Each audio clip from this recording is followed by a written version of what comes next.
Europe 1. Nico Saliagas, vous recevez ce matin le photographe et réalisateur Yann Arthus-Bertrand.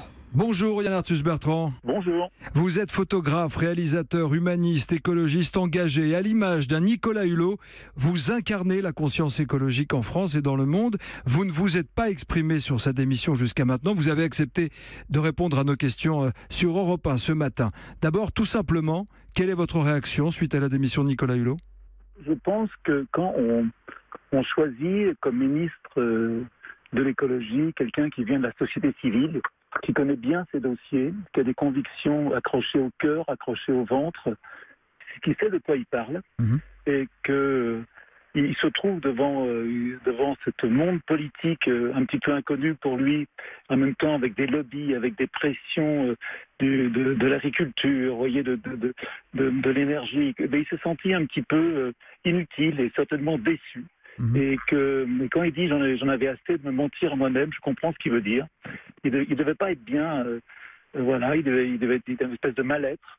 Et je le comprends très bien. Et je pense qu'il avait choisi un poste difficile, pratiquement impossible, un boulot impossible, et qu'il a essayé de le faire avec courage, voilà. Mais vous savez, on a un peu les hommes politiques qu'on mérite, et tous ces hommes politiques, tous ces lobbies avec qui il a dû se battre en permanence. Je peux vous faire la liste, tout ce qu'il a essayé de faire sur le nucléaire, cette folie, comme il disait lui-même, cette folie inutile dans laquelle on s'endette, le glyphosate. Le glyphosate, il espérait au bout de 3 ans pouvoir l'interdire, et en fin de compte, il a simplement obtenu qu'il y ait 3 ans pour convaincre la filière d'abandonner des pesticides, et pourtant 30% des oiseaux ont disparu en France, 80% des insectes volants ont disparu. Bon, je ne vais pas vous parler des vidéos dans les abattoirs, je ne vais pas vous parler du bio dans les cantines, des hôpitaux. Mais voilà. ça veut dire quoi, Yann Arthus-Bertrand, que l'écologie, dans la réalité de l'exercice du pouvoir, est impossible ? Si vous voulez, je pense que concilier écologie et croissance, c'est compliqué.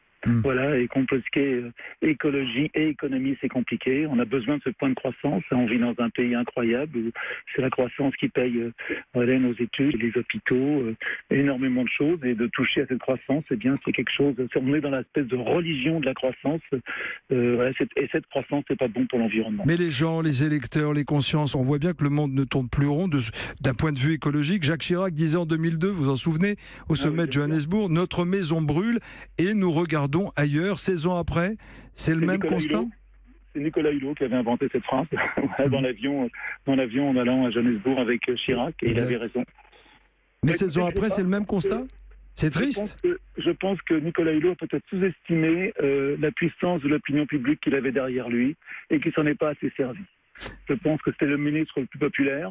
Il savait de quoi il parlait, et c'est vrai que ce matin que je suis triste, que je vois pas très bien qui va remplacer Nicolas. Qu'est-ce qu'on fait alors concrètement ? Vous êtes le président d'une fondation, Good Planet. Comment est-ce qu'on peut à la fois éveiller les consciences et être dans l'action au quotidien ?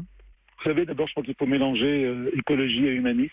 Il faut parler, c'est bien sûr c'est très important de parler d'écologie, d'environnement, mais c'est aussi de parler de bienveillance, de gentillesse, parler aussi bien des problèmes des réfugiés, vous voyez, que des problèmes des pesticides, c'est important. Parler aussi des paysans qui gagnent pas bien leur vie. Vous avez le nombre de suicides dont on en parle tous les jours. Non, je pense que notre vision du monde doit être avec beaucoup plus d'amour, de gentillesse et de bienveillance. Alors bien sûr, c'est un peu minuche, c'est ce que je dis, mais c'est ce qu'on essaye en tout cas de mettre en valeur à la Fondation Good Planet à Paris. Vous êtes un pessimiste ou un optimiste, Yann Arthus-Bertrand, puisque la solution politique, a priori, bloque aujourd'hui ?